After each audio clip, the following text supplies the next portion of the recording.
Thank you.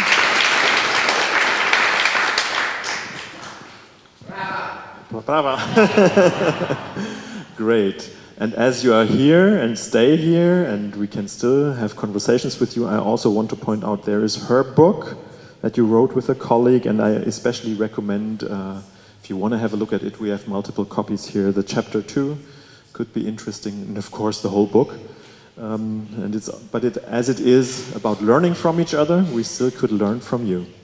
And we would like to use this first experience about cultural differences to now look into cultural differences within our domain of organizational development. So it's not that we just finish this, but we proceed. And I just want also to give you a little bit of historical information, because once we kind of had a look into, or we collected ideas, what is interesting for us and of course for you, that's why you're here. And then I had Gifford Tanzer from OD&E. Where are you, Gifford? Here he is. Also very interesting person to connect. And we had a chat on a phone conversation, and he was saying, Marcus, if I could only have one wish, what would be very interesting for me is that we kind of would do some comparison, you know, between the like German speaking approaches of OD and you know, Anglo-Saxon approaches or whatever. And that was the spark. And we don't only want to compare all the approaches from these two cultural entities, we want to have even a broader comparison, and that will be the idea of the next couple of minutes and hours, and even the networking lunch. Here is the person who will take you into this, that is Sven, and I will give the mic to you. Okay, thank you very much. Yeah, it's not just me standing here now at the moment. It is me, but we are a group of for the work stream diversity in OD. Frida, Monique, and Tim, who will also have a part in the next sessions. Yeah, we talked a lot about different kinds of cultures: corporate culture, national culture, personal culture. Knowing that national culture is, of course, only one culture that has an influence, we in the next part will dive deeper into the topic of international differences, but not with the lens of what do I have to think about when I start working in China, or if Chinese people come here or whatsoever. I think we did it a lot. There are many books published on what to think when we go abroad or when we talk about expatriates. What we want to do now is to look deeper into what do we have to be aware of when we do OD in different countries. How does OD differ in Germany from maybe Anglo-Saxon or Polish or Chinese OD, and really get an awareness of how the knowledge about all the differences we already talked about. How do we sense time? Are we individualistic, collectivistic, or whatever framework we use? And how can these differences help us to improve our OD work, but also understand a bit more about why is maybe OD done differently in the US or in France or wherever in the world. So, and definitely I won't be the one telling you how it is done. It's really a co-creative process we will start into. And oh, that's black. Okay, so we will start really with a quick impulse on a short model that we want to use and give you to help you get a framework of discussion and how you can somehow set the frame of your discussions. And it will only be a quick overview, and then we will start into a so-called networking lunch. So you will get food, you will get drink, but we will also ask you to get into the dialogue about the differences, and we called it co-creation of the so-called OD forest, to really get into all your experience from all the different countries that you're working in or where you're coming from. This is what we'll do during lunch, and after lunch, then there will be Steve Hearsome who will do some interventions with us, and we will see, okay, where does it touch our national or personal culture? How do we react on these interventions, and which role does culture play, national culture, personal culture, so to somehow get a feeling of how can OD and OD interventions affect us, and how can we use this knowledge and this awareness for our future practice. Okay, so when we first started thinking about it, Marcus already said it, we tried to compare OD approaches. We thought about, okay, let's compare German OD and let's compare it to Anglo-Saxon OD. And quite quickly we found it's a bit too narrow. Just focusing on US and Germany, already some future participants came to me and said, oh, I know something about France and I'm working a lot over there, and China, and China is the new market, and let's talk about that. And at that point we knew, okay, we have to broaden it. But still, we started to try to think about it. How can we describe OD from a national perspective? And surprise, surprise, we came up with the image of a tree. So please, on the one hand, keep in mind the image that we saw in the session before, but please also be a bit open to apply the tree to OD. So as I said, we started to think about, okay, how can we describe German OD or OD in general? And we said, of course, there are some roots, the theoretical backgrounds, or as John Shearer says, we are standing on the shoulders of giants. And when we look at German OD, and especially I'm rather looking, and maybe that's my personal culture, looking at systemic OD, there are many roots. We have cybernetics, constructivism, systems theory, of course.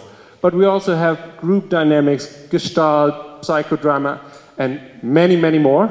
And we read into it, we thought about, okay, what is influencing us? And I think this really isn't complete. Everything we will present here isn't complete. It's just my view, our view, and there's so many others. But of course, theoretical backgrounds, the roots is only one part. What follows out of these roots, of course, are, what we said, certain mindsets, attitudes that influence the way we think about change, we think about motivating people, and just as some glimpse, for example, if you look at systems theory, the Milan system approach, family therapy, of course, there's this mindset that especially guides, for example, systemic coaches and OD practitioners working in Germany, that, for example, unwelcome behavior of one person in a system, in a team, isn't, that it's not that just the person is the problem, but it's maybe the symptom of an ill system. And this is somehow a mindset that guides how we approach OD in certain processes. Or if we look at group dynamics, from that, there comes the mindset, the belief that participation, collaboration is really a precondition for sustainable change. Just to give two examples of mindset, and of course there are plenty more, and of course they are also influenced by my personal culture, regional, corporate culture. And then after the mindset, of course, we have the methods and the approaches, the so-called branches. And just to pick some, if we look at Germany, we have, of course, the systemic and circular questions, which somehow derive from systems theory, the beliefs, but we also have open space formats, which also derive from partly group dynamics, but also other theoretical backgrounds. So we see this as one example, and there are many more, and at some point we realized, okay, there are plenty. I won't go through everything, and even this list isn't complete. And we thought, okay, well, if we look at appreciative inquiry, large group events, this isn't only solely valid for Germany. So there are some approaches, some mindsets that are typically German, and some approaches that work in Germany. But there are also some things that work all over the world or in many countries. And we came to the point, well, does it really make sense to define what is really German OD and what is really Polish or France or Chinese OD? But rather look at the differences that make a difference for us in our daily life as OD practitioners. And that's what we called the so-called air. So why are some these branches really flourishing in some environments, and why aren't others aren't flourishing? And that's the air that's maybe national or cultural specifics that influence whether one intervention works in one country, one culture, and in the other it doesn't.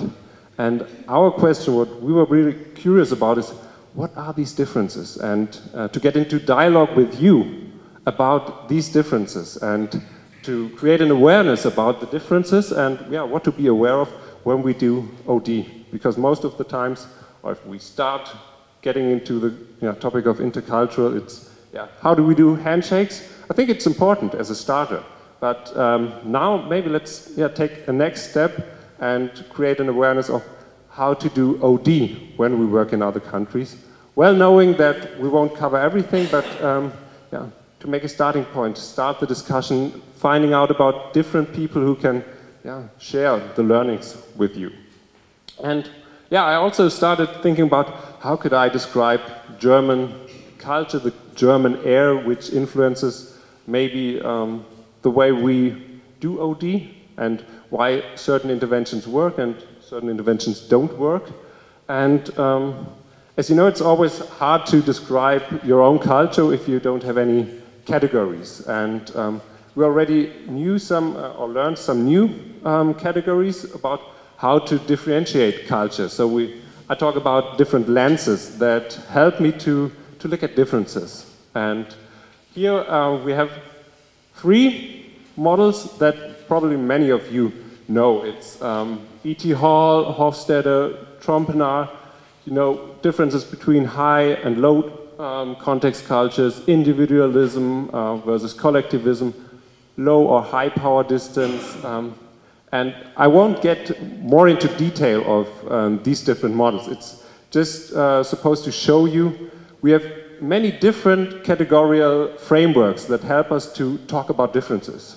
I don't know if you know the story about Columbus, who went to find India, but then he went to America, and they said that the Indians didn't see the ships coming. Do you know why? Because they weren't familiar with the concept of ships. And how we use these concepts is rather giving you some concepts, some categories to talk about differences. But please don't see it as complete. There was another, one model you used, and of course there are plenty other models. Please feel free when we now join the networking lunch to use your own models and try to describe differences with your own models. These are just some ideas, and you don't have to keep them all in mind. They are on the different boards we will talk about later, so you don't have to take photos if you want to. Sure, please do. And how does it work maybe for Germany to give you an impression? If I want to describe Germany, and of course there are differences depending on corporate culture, but I would say we have a rather low power distance. The way of thinking and also education might be described as rather systemic, open for systemic thinking, and a rather individualistic culture. So how does it influence, or how can it influence OD and the appropriateness of certain interventions? If we look at low power distance. Yeah, that really fosters the collaboration and participation of people. So we are really used to have collaborative, participative approaches in Germany. And if I look into other countries, not that far away, we maybe think about France. Ulrike and I talked about it before this meeting. It's a slightly different culture. We have a bit higher power distance, and for example, French employees, not all of them, of course, we're not talking stereotypes, maybe aren't used to bringing themselves that much. So it doesn't mean we can't collaborate and participate, but we have to be aware of it. And we have to think about how can we frame the interventions we use. Or if you look at individualism, really interesting thing, open space formats. They really live and thrive when people bring in their own ideas. So a format that really works well in Germany. But if you look at collectivistic countries, it's really interesting to see how open space is used and accepted. For example, if you have a collectivistic country or a company where many people with collectivistic traits work, open space doesn't really work that well. Why is that? Because the people don't move from one group to the other because they think it's rude to leave their group just because they have nothing to add. So it's really hard to apply open space formats. It doesn't mean it doesn't work, but you have to do way more framing for this method to flourish. What you can then better do is maybe do a World Cafe where it is said that the whole groups move to another question. So this is only one example how maybe the German air helps to, or why open space formats work better in Germany than maybe in other countries. Or if we look at the systemic thinking, there are countries like Germany who are used, or rather used to question authorities and question approaches. So we are quite likely, and it's easier to apply systemic approaches, the so-called systemic loop. Starting, having a so-called test balloon, and then looking how does it work and rearranging the process. If we look at the French school, the French thinking that is influenced by university and also the managers who went through all this quite same education, it's a more analytical approach. So we have to do way more convincing when we want to apply systemic approaches, for example. So just 3 examples about how we can apply the air and think about the air, the differences in culture that affect how we can do OD work.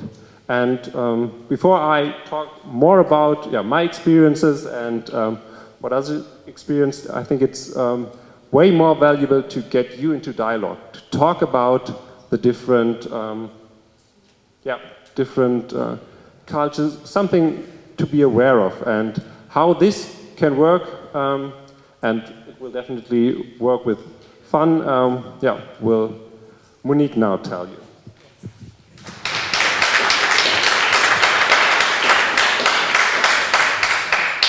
Well, as you can read there, it's your turn now, after I explained how exactly we thought about our co-creation part in the networking lunch.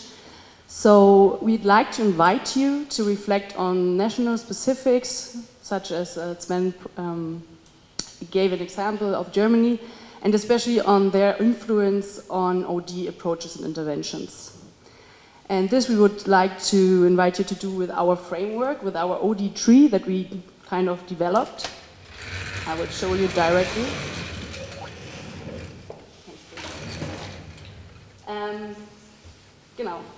The idea would be to develop this in a co-creative process. But first, as it is a networking lunch, wrong direction. Still wrong. Still wrong. As it is a networking lunch, you will first have like about 30 minutes of break to get some drinks, to get some food, and to recharge your battery to be powerful afterwards for the networking and co-creation part. And after this 30 minutes, we will ring the bell to start in the co-creation. And the idea is to do this in an open space format. So we'd like to build groups with different, let's say, national experts. So, yeah, we need some people here in the group. There are a lot of people from different, well, countries, different nations. For instance, there are some people from the UK, from ODNE, for instance. Ulrike Haupt, she's German, but she's working constantly in France context. Maybe she could be facilitating one of the trees. The Italians, as we already know, and many more. And if I'm not mistaken, there's even someone from Estonia. So, the open space format, we want to realize it in three steps. So the first thing would be to form the groups, and then come together after the break of 30 minutes and discuss this model. So as Sven just presented to you, we thought about the 4 categories, maybe the theoretical background, maybe some mindsets and attitudes that derive out of this theoretical background of OD, maybe in France, for instance, and the methods and approaches that are actually applied there. And of course, to make it even more valuable for you, think about what could be the national specific that somehow is influencing how these OD approaches are working. So the idea would be, maybe I can show you even on our example, because developing this whole OD concept, we try to think about this, what you already have seen there on the presentation. So the idea would be to grab cards and note down, just go into the discussion, talk about your experience, because you are the one working in different contexts, and well, you are the expert, let's say. Discuss about the theoretical things, what kind of mindsets and attitudes, what ways of thinking did you get to know, and what approaches do you use, what experience have you with these approaches in different contexts. So, therefore, we will have about 45 minutes, and as it is an open space format, of course you are free to move from one pinboard to another. The pinboards, they will be upstairs, so you're close to the buffet. You can grab your drinks, you can grab the food. Even after the 30 minutes of official break, you can just take it with you, go to the different pinboards, and start the discussion. So whatever you want to discuss, if it's for you, it's more important to discuss just about the approaches, totally fine. Whatever comes to your mind and what seems important to you is what should be written on the pinboard afterwards. So we'd ask you to note in the different colors, the cards you will find upstairs, note whatever you just discussed, and especially your takeaways. What is the thing that for you is quite important? So it's not about the completeness, it's about the differences that make a difference. So whatever makes a difference for you in your practical work, maybe you can just discuss it and write it down there. So that afterwards, we will have a sharing. We'd like to gather all your insights, all your key learnings in a small interview, which will mean we go from pinboard to pinboard and just ask some of you to summarize the key findings of this co-creative process. So, before we'll start into the break, I'd like to ask, is there someone who's willing to facilitate, let's say, the different pinboards? We prepared about 7, I guess. We can even give more if there's more space, or if you are willing to talk about even more nations or countries. Is there someone who says, yes, I'm totally familiar working in Chinese area, even if I'm not the Chinese, I can talk about this. Or, for instance, the Italians, they have the experience working there. And yeah, the idea would be to go in groups.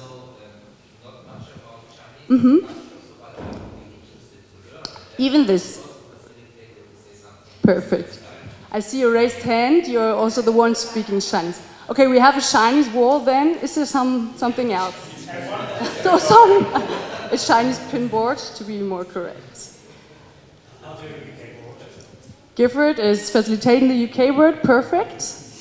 What else? Who else is here? What experience do you have? Which countries do you work in? Where are you coming from? Are you raising? Thank you, Ulrike. So Ulrike is going to facilitate the pinboard for the French OD. Whoever is interested in joining this. And we can also have a German tree. Of course. Maybe internationals who work here and come about, okay, what are your things you keep in mind when you do over here, which is different the way you do it in your country?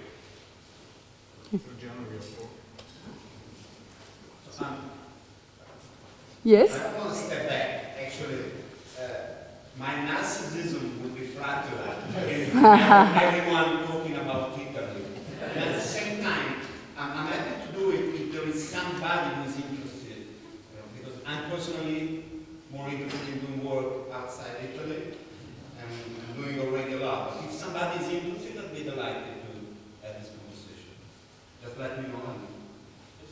Okay, there would be an Italian pinboard as well. And I want to remind you that it's an open space format. So, of course, you are free to leave, even the ones that now are facilitating. You can go to another pinboard, bring in your experience there. But the only, let's say, rule is that some person, some expert who maybe has been part of the discussion beforehand stays to integrate the next one coming. That would be the only rule.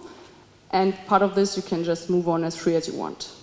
So maybe to sum it up, and maybe the people who are willing to facilitate in the first place could stand up for that the others have an image. Ulrike Haupt for the France pinboard, Gifford for the UK, sorry I don't know your name, Pietro for the Italian, we have the German, is there someone, I mean there are a lot of Germans.